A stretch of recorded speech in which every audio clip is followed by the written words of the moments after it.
So we are energy, yes, but there's a force of spirit, from spirit, our higher powers, that gives us the unlimited energy, unlimited power that we need to push through challenges in life and obstacles and illnesses and struggle in life. And that helps us keep moving towards our better health, better lives, and towards our goals and our purpose.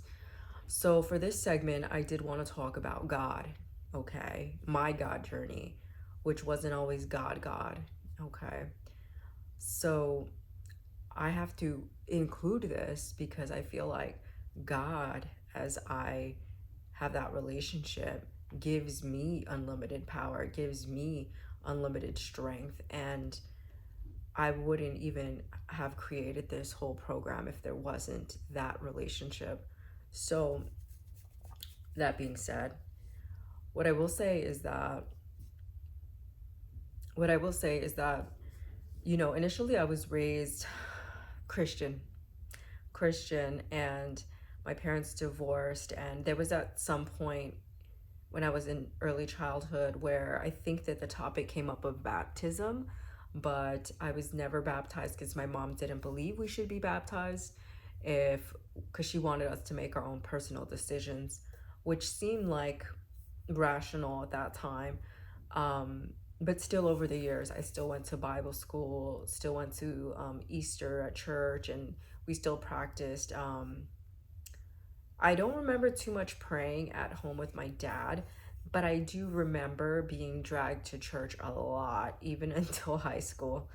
Um, yeah, throughout my life, I would say that I've suffered from nightmares, and when I was younger, the nightmares were pretty normal, like whatever negative forces, demons were in my dreams.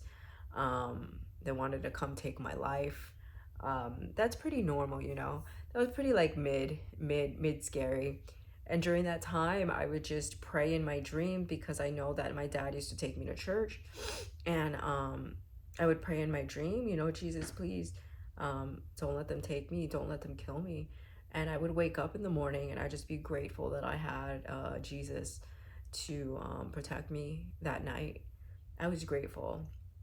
Um, Fast forward to later on, there was a lot on in my house. My sister struggled with mental illness in high school, and that include self-harming themselves. And I was beside myself, and I hit a depression in high school. And that's when I first experimented with drinking. And I did drop out of high school too, and I just got my GED. I'm a high school dropout. um, so I don't remember if it was during high school or a little after, in my early 20s, because it was like that year between 17 and 21, where I started to have sleep paralysis. It was high school. I remember now. There was one episode that I had. Sleep paralysis is when you go to sleep, but then you kind of wake up, and then there's like this space between you being awake but you still being asleep, and then you're paralyzed in your body. You feel that way, but then you have an awareness of life, and you have an awareness of being in your whatever space you're in, awake. And this is my interpretation of sleep paralysis, which I've struggled with for a few years. um, and then yeah, so during the paralyzed state, I will tell you, like, there was negative, dark, I would say demonic forces. I know that sounds crazy, but that's what it felt like. And it felt so scary, so strong, so powerful. And I didn't want to die. I didn't want to get taken. I didn't want to, I don't know what those spirits do, if they invade your body like Insidious. I don't know. But all I know is during that time, the only things that would help me, that was in high school. I remember a very vivid episode of sleep paralysis that was just terrifying. And there was a lot of negative energy in that house because, again, my sister suffered from mental illness. My dad was never not really home. He was working a lot. and it was just us kids there, the teenagers, us teenagers. But yeah, so that episode in high school was really terrifying. And I would say again, like the only thing that would help me when I was in that state of paralysis was starting to think about Jesus and starting to think about God and just praying to God, please help me get out of this state. Please help, wake me up, wake me up, wake me up, wake me up, move me. I need to move because they're gonna get me. Like it was crazy. You know, and I don't tell these stories too often, but so yeah, that was high school. And I would say over the years that came and went multiple times, the sleep paralysis, and it didn't really stop until recently. So that's like almost like I'm in my 30s, so that's almost like 20 years of being haunted and by sleep paralysis. And the sleep paralysis entities, negative forces, demons, whatever you want to call them. And throughout the whole time, the only things that keep me safe that I prayed to was God and Jesus, because that's what I was raised with, and that's what I felt helped me make it stop. So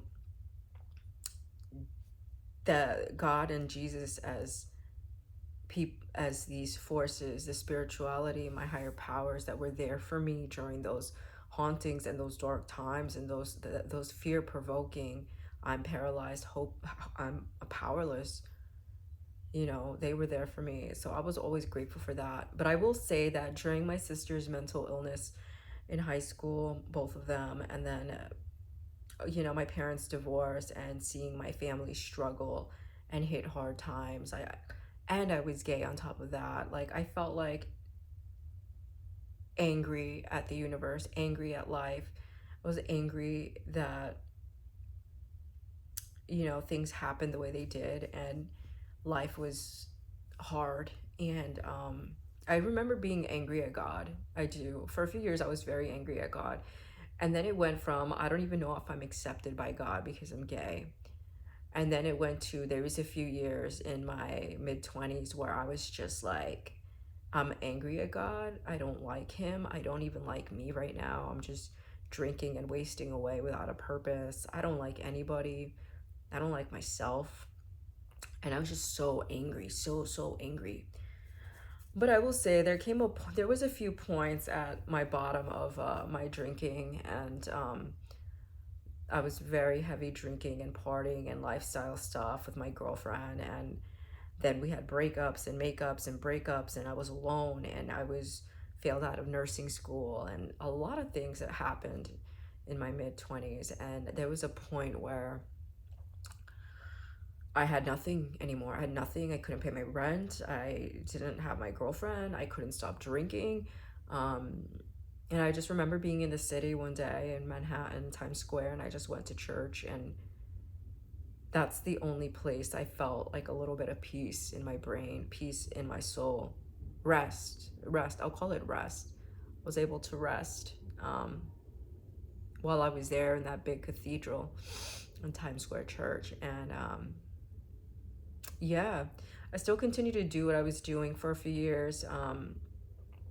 I still continue to suffer in life without a purpose, just trying to experience things and have fun and figure myself out. But then I'm also frustrated with my breakups with my girlfriend and dating life and stuff. Then came a point where my drinking just got way too out of hand, along with some other party drugs. And I ended up in a 28-day rehab. And right before going into the rehab, I did have a God moment. It wasn't a Jesus moment, it was a God moment. It was like, Izzy, like, what are you doing with your life? And like, you must be here for a reason, because you keep waking up, you know, and you should be dead. You should be dead, but you're here. And because I remember like right before going into rehab, I had like some of the most darkest mental illness, the anxiety, depression. Like it was bad. It was like I didn't want to live.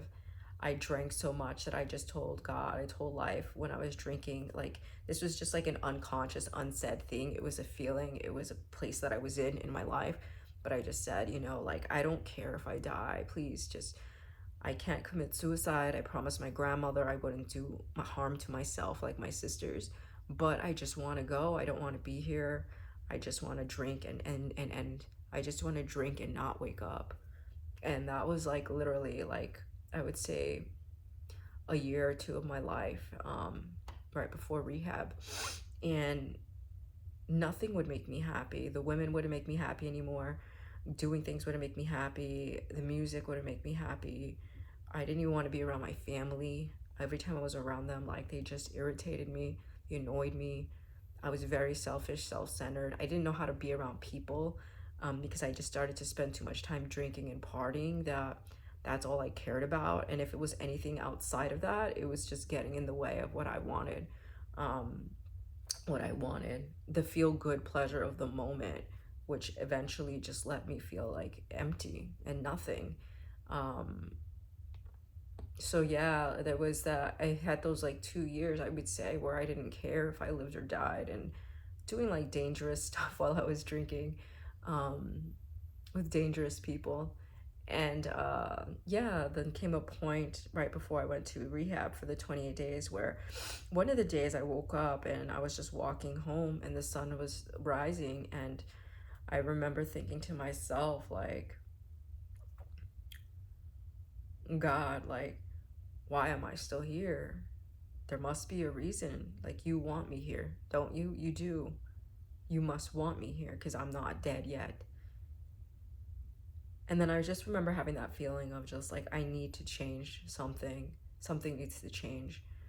And then from there, like, some of my spiritual journey started to unravel. At the rehab, I got to speak to this pastor that wasn't even like a, he wasn't like a God pastor, like pushing it on you, but he was one that I spoke to because he knew a lot about mental illness. And with mental illness, I just wanted pills. I was like, give me an anti-anxiety pill, like give me a pill for depression. And I was on some medications for my mental illness during those times I was drinking. I don't know, you know, how effective they really were because I was drinking the whole time and you're not supposed to drink on them. Um, but during that time when I heard this pastor talking at rehab about mental illness and addiction and stuff, he said some things that really hit home for me mentally and then made sense. So I did schedule a time to go talk with him one on one before I left rehab. And during this conversation of one on one with this pastor, he gave me a CD too, with him talking. Um, But during this time, talking to this pastor,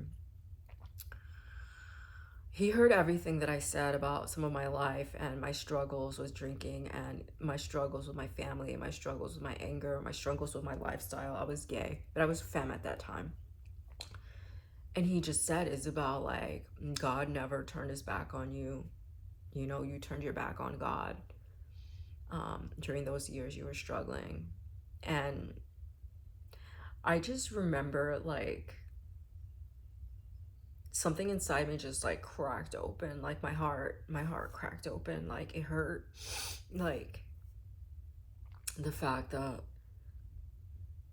somebody can still be there for me during my effed upness, during me hurting people intentionally, cutting people off, drinking the way I did, freaking partying the way I did. Like, it was crazy, you know, some of the parties and the lifestyle and nightlife. um you know, dating the wrong people, criminals, associating with people that were literally committing crimes. And to me, that was kind of like, I don't know. I thought that some of those people were cool at that time, and they weren't. They're struggling, lost people, and some of them still are. But yeah. So something in me just started to open up when he said that, and I was like, okay, there's a God. God, we are in this together. So yeah, yeah, I would say rehab was around the time when I started to care and start just to be mindful that I had a relationship with God, who was my higher power. And I heard about miracles in rehab and miracles about people changing. And I've seen the change in people from what they've told me about their miracles in God. And heard so many stories in rehab. And you might not ever go into rehab, but there was so much belief that I had just because I know what I put myself through and that I survived, and the fact that I saw other people with their stories and that they're standing in front of me completely fine, happy, healthy, thriving, vibrant, tanned, looking good. It's just like, wow, yeah, there is a God. There is. So, yeah, but even then, I would say for a few years after rehab, I did lean on God in the only way I knew how, which is just kind of saying my prayer in the morning and going about my day. Um, Reading some material, like a quick little readings, maybe here or there in the morning. But I don't say that my relationship with God was that strong for years, um, because there is something, like I say in the Ten Commandments, God first. A lot of years it was still me first, me first, me first, me first, what I want. God wants this, and I see this is what it stands for, to be spiritual or religious. And I don't want that. Like, I'm not like a little this. I don't want to be a cookie cutter version of anything. I want to be me. I want to do what I want. I want what I want. And there was years where I was still dating I wasn't drinking anymore, but some of my vices, like overspending and smoking, and there was a year I was dating like multiple women at the same time and just like being harmful, I guess, emotionally to them, um, and to myself. So like there was things like that, these mindsets that I would have, that just were not like God centered mindsets. If it irresponsible, um yeah, selfish. Even though I wasn't drinking and partying and doing any drugs, like there's been times in my life where I was just like not right, and I get that today. And what I will say is that I was baptized, I will say, when I hit rehab back then for those 28 days. I was baptized a little bit right after that, and then I went into a longer rehab. I needed to get baptized to clear up a lot of the garbage and the baggage, the emotional baggage that I had. So I was baptized with Jesus as my savior. And that was like 2015, 10 years ago. And I was able to start again and start rebuilding my life. And now I have 8 years sober. But I will say that some of this journey after being baptized, I was still selfish, self-centered, and I did give my life over to be cleansed as a means to refresh and start new. But I still had the me motive. Me. It's all about me, you know? Not about what the Lord wants, not about what Jesus or spirituality, not about what kindness of humans would want. I still had my motives.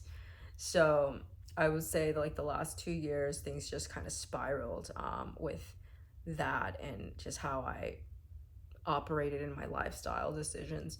So the last few months, I've gotten a lot closer to God again. And I really try to put God first in my life, and whatever readings I do daily, like I really try to reflect on them and implement them and start treating people as they're holy. Every one of us is valuable and sacred and beautiful. And again, even if you don't believe in God or Jesus, that is fine.